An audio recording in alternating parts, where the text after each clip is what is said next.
Well, welcome to the Unstuck Church podcast. I'm Sean, and I'm here with my friend and teammate, Amy Anderson. Amy, where have you been recently? Yeah, I actually just got back last night, 10 p.m., made my way home. But I was back working with a church that I've spent the last year and a half with, a great church in Pennsylvania, the Pittsburgh area, Central Assemblies of God. And I just love Pastor Kurt and his team out there. And we spent the afternoon working through building out the action level of their pyramid. And it was actually pretty fun to watch the team kind of negotiate their goals. And they never wanted to knock them down. Kind of funny. They just wanted to up them a little bit. So it was, anyways, when we do that work, what we walk away with is just real clarity for every team member. Here's what I own. That's good. And now I'm going to go back and look at all these events and activities that I had planned and see how are they actually going to help me hit my targets this year so that we see the life change. So anyways, they are just a joy. They are the most hospitable team, and I really enjoyed my time. That's great. You know, of the pastors that we work with, a lot of them are asking that question. I know my staff are working on a lot of things. Are they working on a lot of the right things, though? Yes. And that working on that action level of our strategic alignment pyramid really helps the team get focused on working on the right things. So I know pastors love that part of what we do. So I'm glad you had a chance to do that with them as well.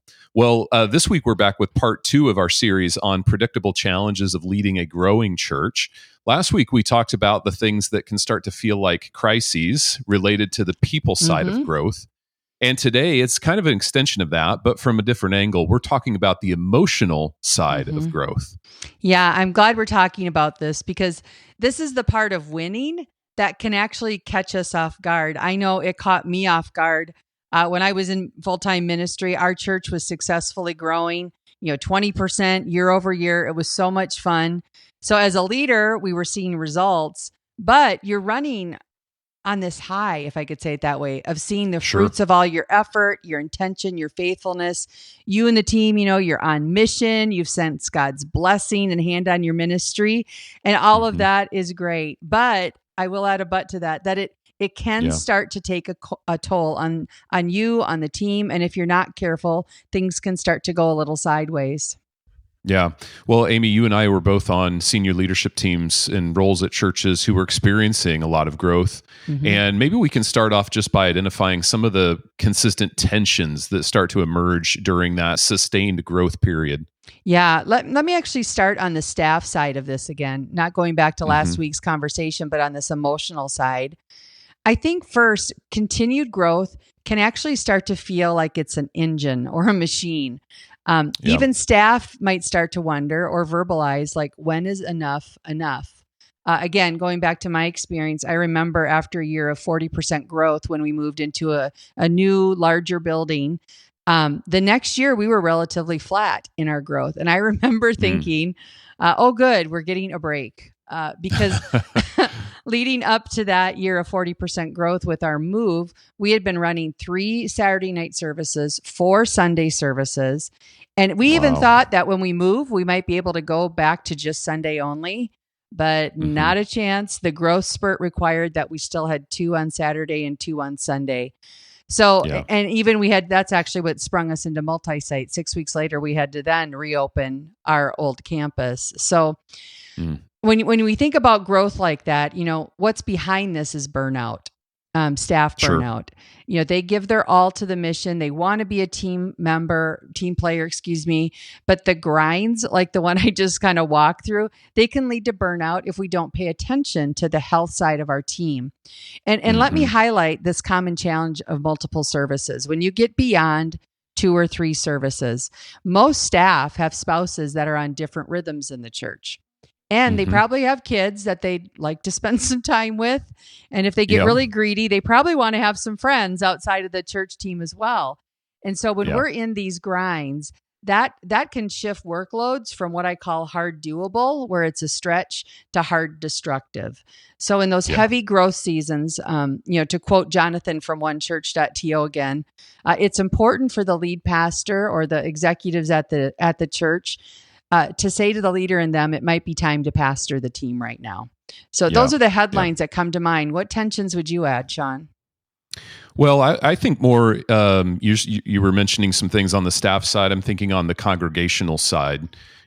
People in the congregation, often in those seasons of growth, they actually feel a sense of loss when there's change happening. Yeah. That old version of the church that they first started coming to and really loved, really connected with, they begin to drift from that. Things start to look different. It was funny. One of the churches that I worked at in my ministry experience, our initials of the church were CCC, and had a volunteer on our team that he said CCC, that stands for Church of Constant Change, because we were growing, we were experiencing that momentum, but there was always change happening. Things were constantly changing, and so people connect with our church and they stay connected with our church because there's something that they love about our church. But as growth happens, things inevitably change. And there's a sense of kind of loss, of mourning when things change and become different. Now, that doesn't mean things don't change for the better. Certainly, most of the time they do. But still, we experience a little bit of loss from the congregation's perspective. The other thing I'd add, too, is pastors and leaders often like church when it feels big and there's lots of momentum, right? We love these seasons. We get some energy from this. We get excited about this. But the people in our congregation tend to like church when it feels smaller, when it feels more relational. And so there's a little bit of tug and pull here when, for us as leaders, we want to help kind of climb the next mountain and address or solve the next challenge. But really, our church is just trying to get more relational, more connected, and feel a bit smaller. So those are some of the tensions I think come up on the congregation side that are pretty common for churches when they're going through this season. Yeah, I can relate with those. I noticed in our church, it was especially some of the founding people of our church. Now, our church was around since 1949. So when we started to go through our growth curve, it was actually in the 90s. But we had many people who were there who laid the bricks of our church. And we had to use a lot of vision to bring them along. But I remember that sense of loss. And that actually leads me to one additional tension. And that's just fatigue, specifically around change fatigue. Making room for more people and serving more people, it often requires that we make changes to our ministry strategies. Like if you add a third service on Sunday morning, you're probably moving everyone's cheese. That's a reference to a book on change. Yeah. You remember that? Who Moved My Cheese? Yes, great book, by the way. absolutely. If you haven't read it, it's kind of timeless. But if you had a 9 and a 10:30 before, now you have something like 8:30, 10, and 11:30. So everyone's schedules and patterns are disruptive. Or maybe you've had small groups meeting in your building for years, but now you need the space for other programming for students or something along those lines. And then on the staff side, you're probably adding roles, you're moving people around to accommodate the growth, and some might even be working for a new leader. So any of those changes in and of themselves, you need good change management. But in a time of growth, when so many things are changing, that leads to that change fatigue. And here's the thing with change. I've said it before, even good change is that people immediately feel a sense of loss.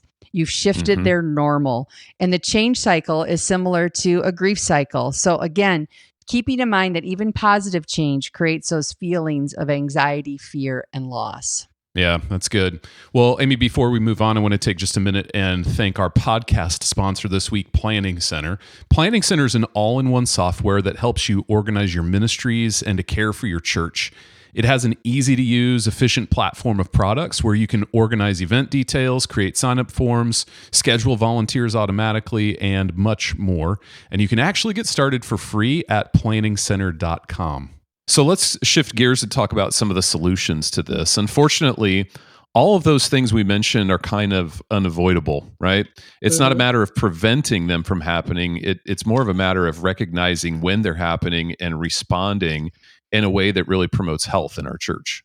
Yeah. So on the solution side, I'll pick up where I just left off. I think the first solution is to acknowledge the grief and the change cycle when it comes to leading through these changes.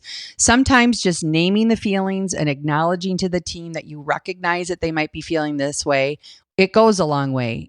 For example, I was working with a church this past year, and they went through a large needed restructure about 8 months ago. And we had spent 3 to 4 months preparing for that restructure. They rolled it out with a very good plan. But what they didn't anticipate prior to the communication was the grief cycle or the change cycle. And again, most of the changes were really good and beneficial to the team. And then here, I actually encourage them, hey, have a celebratory meeting with the team after you've announced it all. But on our follow-up call a few weeks later, they shared the reactions and the mood of the team. And it wasn't great. And they were surprised by that. I was surprised by that. I shouldn't have been, but I was. And that's when it actually triggered me to pull out the change cycle to walk them through it. And their reaction was this, Sean. They said, I wish we would have led with that instead of trying to get them excited at our meeting. And now, honestly, I've built it into our process when I do big restructures so that I can coach churches, in advance of that. So here, this church taught me one thing, which I think is a great word picture for leading through change. I'll call it watch the pace of the gear shifts. And here's what I mean. If you're a leader in charge of the change, as you roll it out, you're probably already excited about it and you've been thinking about it for a while and you're excited to roll it out. So you're ready to make the announced changes and then throw it into fifth gear. Like, let's go. Think of a speedboat, just, pump it all the way up. But here's the reality. The people on the other side of that change, they need you to pay attention to the passengers who aren't holding on to that throttle. So if you've ever again been in a speedboat, if you aren't ready for fifth gear, you're going to be flying off the back of the boat and into the water. So that was their word picture. I thought it was so good. But when leading change, you need to lead your people through it, acknowledge the emotional side of it, and pay attention to the pace of your gear shifts, because not everyone may make it through the changes, but you're going to give them, by doing this, you're going to give them the best chance to navigate it if you do those things well. Now, that is a Minnesota example if I've ever heard one, Amy. What can I say? We have 10,000 lakes, so I know my way around a boat. The second, on the solution side, the second thing that I would encourage pastors to do in seasons of high growth is just not to forget to thank your team members.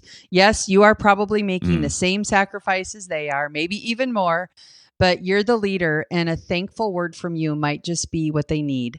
Being the leader of the team, when you notice your people, it just goes a long way and it costs you very, very little.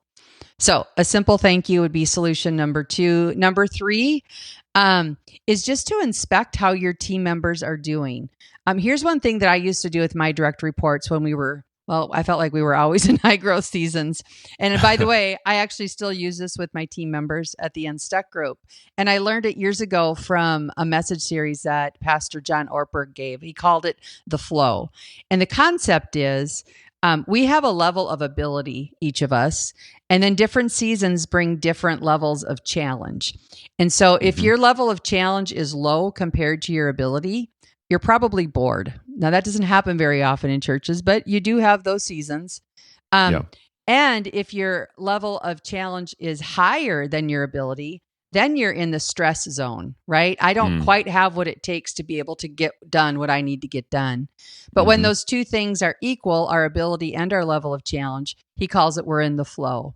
So every once in a while, either if I'm just sensing we're in a high stress time, or just I mark it on my calendar to do it at least a couple times a year, I'll just ask the question, where are you guys at right now? And I'll walk through the model. Are you bored? Are you in the flow? Or are you stressed? And it just makes what was invisible visible on the emotional side of our team members. Yeah, that's good. Another solution that comes to mind, Amy, is just continuously telling stories about the life change that's happening in our church, about the great ministry outcomes that are happening. Because I think, again, going through that grief cycle, like you mentioned, people experience loss. They feel that very personally. But when we can see what the change is leading to in terms of more people coming to know Jesus, in terms of more people taking discipleship steps, maybe more people being baptized in our church, whatever that might look like in terms of outcomes, when we can tell those stories about real people who are being impacted because we've made this change, we've initiated some change. This momentum in our church has helped us to reach new people we weren't reaching before, and then celebrate what God's doing in their life. That can really help us as we begin to get on the other side of just, grieving a little bit of that loss for ourselves in what once was, and then looking to the future and seeing that vision really, and keeping that mission in focus for us of what we're trying to accomplish together. So telling those stories through, your weekend services, through communications, emails, whatever it might be, however you can tell those stories effectively, doing that, I think, will help keep people focused on the ultimate mission that we're on together. Yeah. Bottom line for me is just my counsel would be to just take time to listen to people. Our teams are not a means to an end. They're not cogs in the wheel. They're real people who need to be envisioned. What you were just saying, they need to be inspired and they need to be cared for. They're on mission with you. They want to reach others for Jesus, but the challenges of constant growth are real. And if we want them along for the boat ride, we have to pay attention to the health side of our team when the performance side of our church is running on all gears. That's good. All right, Amy. So let's leave listeners with just a few next steps to consider. What would you encourage them to do? Yeah. So here's a little lead pastor humor. I think it's funny. Some get a reputation for perspectives on things that are going on in the church from their family members. For example, when our lead pastor used to say things like, "Hey, I've heard from several people that," fill in the blank. Behind his back, we would joke that the several people were his wife and his son. Yeah. Also, a lot of lead pastors have this intuition or gut feel that they trust. And honestly, they're often right. But again, here's my counsel. When it comes to inspecting the health of our teams, we can't trust our gut. Most staff members are going to put on a great face for the lead pastor. They want that pastor to see them as a team player, a high performer, someone who would jump on a grenade to see the mission lived out. But that may actually be the mask they're wearing. So instead, I encourage pastors to leverage a quantitative tool to inspect the health and performance of the team. These are typically confidential. I'd say they're objective, but they're kind of subjective because we're asking people a bunch of questions. But it'll give you an objective look at the subjective views of your team members to give you a more truthful and realistic perspective on how the team is doing. At the Unstuck group, we have our Unstuck Teams assessment in the Learning Hub. And that is one that every church that engages the Unstuck process, we go through. And I'll tell you what, most of the time, it's really affirming. It is exciting to look at the results and just to see, that the leaders are, trusted and people feel like they have, the job that they're designed to do. But there are those ones that come back, and the first reaction when those scores are lower, or our final question is kind of a big reveal as well. At first the lead pastor feels a bit frustrated with the scores and frustrated with how the team feels. But again, we just made something that was invisible visible.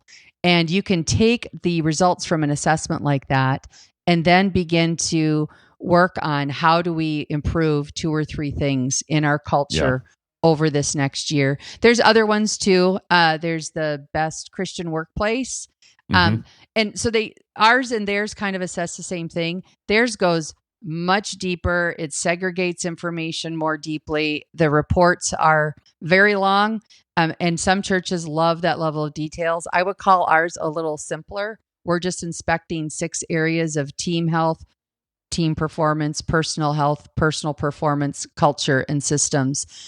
So whatever your bent is, but my advice is to do one of them on an annual basis. So you can not only see how you're doing right now, but a year from now, you can see how you're trending and if you're heading in the right direction. Any other resources come to mind for you, Sean? Yeah, and just to follow up on that, Amy, for everybody who's listening, the unstuckgroup.com, you can search for our Learning Hub or go to our Learning Hub page there and access that assessment.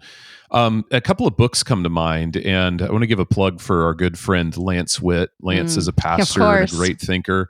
When it comes to how churches or how church teams balance health with performance and with experiencing outcomes. So he's written a couple of great books, one called Replenish, on how we focus on caring for our souls personally. And then the other is called High Impact Teams. And that's really where he digs into how we balance health and high performance. So I'd recommend both of those books by our friend Lance Witt. Amy, we're going to wrap up today's conversation, but before we do, any final thoughts from you? Yeah, to the senior pastors who are listening today, just remember that you can't delegate being the culture champion. And that's really what we're talking about here. You are creating culture every day in the way you respond to challenges, how you set future direction, how you celebrate wins. And if your church starts to feel like a machine during a season of growth, or if change fatigue becomes overwhelming, it comes back to you. So you're the only one who can lead out of that. So I just encourage you, if there's things that you've resonated with today, just to take one of the next steps we talked about to continuously drive your culture towards a healthy place. Yeah, it's so important to lead your church forward from that season of momentum growth into a season of strategic growth that we talk about in the church life cycle, so that you don't get stuck and stall out. And churches really can get stuck in any phase of the life cycle, even in those phases where they're growing. So don't ignore, if you're seeing warning signs, don't ignore those for too long. That's where we come in. We help pastors lead unstuck churches. So if there's any way that we can serve you and your team, we'd love to. You can start a conversation with us today at theunstuckgroup.com/start. Next week, we're back with part 3 of our series. So until then, have a great week.